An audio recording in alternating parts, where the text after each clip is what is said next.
Well, we do have some sad news to share with you tonight. Duane Hagadone, founder of Hagadone Corporation, has died.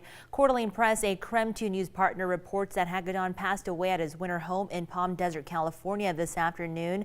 Hagadone built one of the Inland Northwest's strongest business empires, including the Coeur d'Alene Resort, a newspaper group whose flagship paper is the Coeur d'Alene Press, restaurants, boat dealerships, rental properties, and more. He was 88 years old. And good evening to you. Thanks for being here tonight. I'm Regina On. Spokane County is in serious danger of going back into phase 2 of reopening when counties get evaluated in a little more than a week. So what would that actually mean? So we'll break it down here. For one, all the businesses that are currently running at 50% capacity would have to go back to just 25%. Secondly, the max number for indoor gatherings would go from 10 to 5 and from 50 to 10 for outdoor gatherings. Another big change is the rule on stadiums. Right now, large stadiums can allow people in up to 25% capacity, maxing out at 9,000 people. And under phase 2, the max goes all the way down to 300, and that could have an impact on graduation ceremonies as well. Finally, schools would either have to go back to the 6-foot distancing in classrooms or begin cohorting students, and the next evaluation takes place on May 3rd. And of course, all of this is just happening as thousands of students went back to full-time in-person learning. Again, it's important to note we don't know yet if we will be forced back into phase 2. And even if we do, we don't know what that will mean for our school districts, but we do know parents are worried about it. When you create this uncertainty for kids, what you create for the children in the home is this uncertainty as a family. What's tomorrow going to hold? Can we really invest in our education? Can we get excited about what's happening in the classroom? Can we get our hopes up or not? What is your biggest concern if that actually happens, if we actually get rolled back? If we actually get rolled back as a county, I'm concerned that the school boards will take that as a reason to roll back the progress we've made in getting kids back into the classroom. We are still waiting to see a lot of our high school kids going back full time. And so to suddenly go backwards instead of forwards would really just be discouraging to our high school kids. And I just think would be such a blow to the end of this year. What is your message to those who will ultimately be making that decision? The future of our state are those children who are right now sitting in classrooms.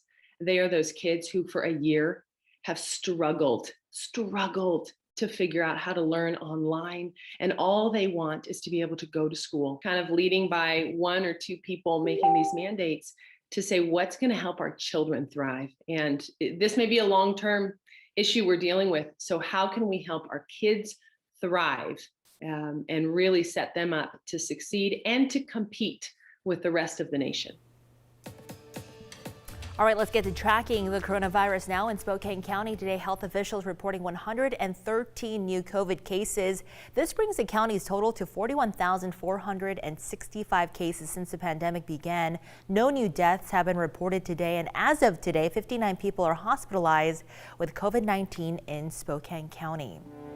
Well, after more than a week in limbo, Johnson & Johnson's single-shot vaccine is back in play here in Washington. Governor Inslee announcing today that the state will resume the COVID-19 vaccine. Yesterday, the CDC and the FDA announced they are lifting the pause in using the vaccine, saying it was found to be safe, also effective. Millions of doses were placed on hold after a handful of women, most under the age of 50, developed a rare and dangerous type of blood clot. Together, both agencies have full confidence that this vaccine's known and potential benefits outweigh its known and potential risks. And the CDC has so far identified 15 cases, 3 of which were fatal. Well, it has definitely been pretty dry the last couple of months. It was nice to finally see a little bit of rain out there. Meteorologist Michelle Bob's joining us now here in the Weather Center. So how much rain did we actually get, Michelle? We didn't get the soaking that we really need, but we got a decent amount of rain considering how dry it's been the last couple of months. So at the Spokane airport, about 1/10 of an inch, but they did a little bit better out in Moses Lake, just over 1/3 of an inch of rain there, and they certainly needed it more. It's been even drier out in central Washington. Deer Park did pretty well, almost 1/4 of an inch, and then under 1/10 1/10 of an inch in both Post Falls and in Pullman. But we're not completely done yet with the rainfall. Most of the steady rain has pushed to the north. We do have a chance of continuing showers tonight and actually through Monday. But rather than the steady rain that we saw today, it's going to be more of the hit and miss variety. That's going to keep temperatures a little bit cooler than average. Of course, today with the steadier rains, our high temperatures were only in the low 50s, and we spent most of the day in the 40s where we are right now. 44 in Spokane, 44 in Deer Park, and in the mid 40s right now in Coeur d'Alene. We'll be a little bit warmer tomorrow. I think we should see more sun breaks, especially in the afternoon, but still have that chance of some scattered showers. 55 for Sunday, slight chance of showers on Monday as we get warmer, a high near 60 degrees, and then we should be back in the 60s and 70s for the rest of the week. Michelle, sounds good. Thank you. Today in Riverfront Park, activists stood together in what they're calling a mass action against police brutality. Community members mourn the loss of their loved ones that have died by police force right here in the Inland Northwest. Morgan Trout spoke with an activist who says one major thing needs to happen for the community to heal. Regina, the rain did not deter any activists from rallying together to fight against police brutality. About a dozen or so community members gathered together to listen to speakers share their experience with local law enforcement. The Spokane Community Against Racism, or SCAR, shows data from the FBI that the Spokane Police Department is the third deadliest force in the United States. Anwar Peace is a police accountability activist and is on the Spokane Human Rights Commission. He is promoting the Mass Action Against Police Brutality rally at Riverfront Park. He believes police reform is necessary and essential for the community to come together. I don't think that there can actually be any kind of community healing that takes place until the police departments admit that they have a problem inside their police departments. It's been really difficult trying to affect change when there is specific leadership here that has a history of being confrontational towards community change efforts, and that these same community leaders have not offered their own advice on how they're going to fix their department.